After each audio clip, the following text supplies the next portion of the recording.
Hi guys, it's Mark Zickrey, author of The Twilight Zone Companion, with your Twilight Zone minute for the day. So, we're going to talk about another season 1 episode of The Twilight Zone. Twilight Zone ran 5 seasons, and it did 156 episodes, and this is yet another one of those 156. Rod Serling himself wrote 92 of them, which was an astonishing output. And he was also writing movies like 7 Days in May and teaching and doing all sorts of stuff, writing the Twilight Zone collections of short stories. He was a phenomenally effective and active writer.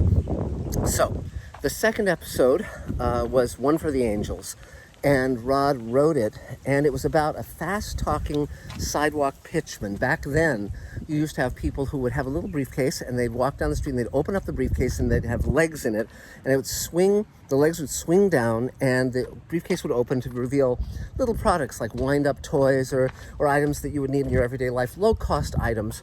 And the pitchman would weave a spell with his incredible fast-talking spiel to get people to buy these little items. And Rod was very interested in doing that, and so he wrote this story about a fast-talking guy who becomes friends with a little girl, and when Death comes, Mr. Death comes to take the little girl away, he decides to pitch such a spellbinding sales pitch that it distracts Death until midnight, and the little girl recovers, and Death does not claim her. But of course, well, I won't spoil the ending, but let's just say the salesman and Death have formed a certain very specific bond.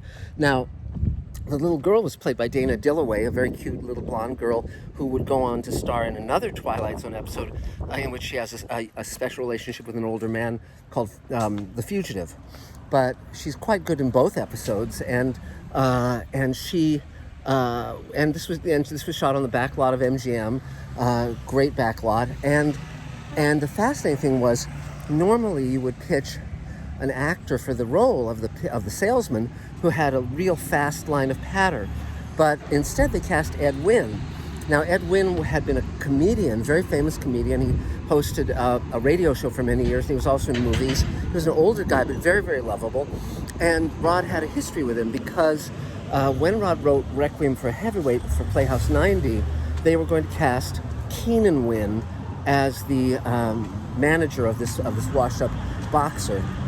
So they called Keenan Wynn's home, and Edwin, who was his father, picked up the phone.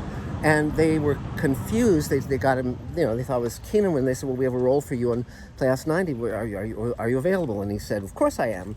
Then they realized to their chagrin that they had cast Ed Wynn, and they still wanted Keenan Wynn, so they cast them both. They cast Ed Wynn, I believe, as the trainer, and Keenan Wynn as the manager. And but then they had a problem because Keenan Wynn, of course, was a great serious and comedic actor. He'd been in many, many films, Kiss Me Kate, and also he would later be in Dr. Strangelove. He was always terrific, and The Great Race. He's wonderful.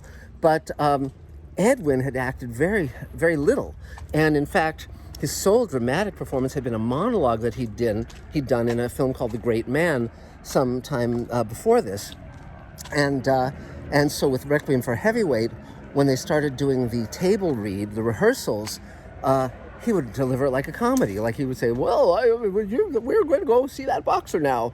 And it would be in that delivery style. And so they were horrified, and this was going to be a live TV in Playhouse 90.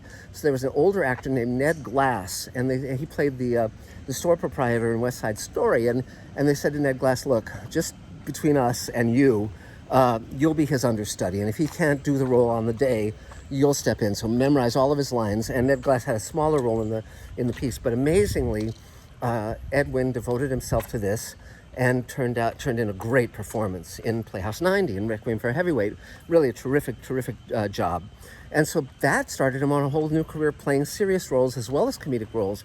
So Rod, who had that relationship with Edwin, cast him in One for the Angels. But Edwin had a very slow, kind of stammering way of talking, and he couldn't really be a pitchman. He was not credible as someone so fast-talking and so spellbinding that he would keep Death at bay.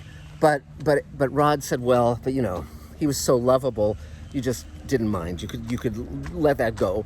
And Death was played by Murray Hamilton, who later would play the mayor of the town of Amityville in Jaws. So, which of course was directed by Steven Spielberg, who got one of his earliest breaks directing one of the segments in the Night Gallery pilot. So it all comes around in a great big circle. So that's it for now. It's a very touching episode. It's beautifully photographed. George Clemens, of course, was a brilliant DP, and we'll talk about him another time. But so that's your Twilight Zone Minute. And please go to twilightzonecommentary.com. You can get a lot more stuff there, stuff that will only be available there. There's nowhere in the world you can get this insight and this background on Twilight Zone other than right here. Mark Zickrey, twilightzonecommentary.com. See you next time. Bye.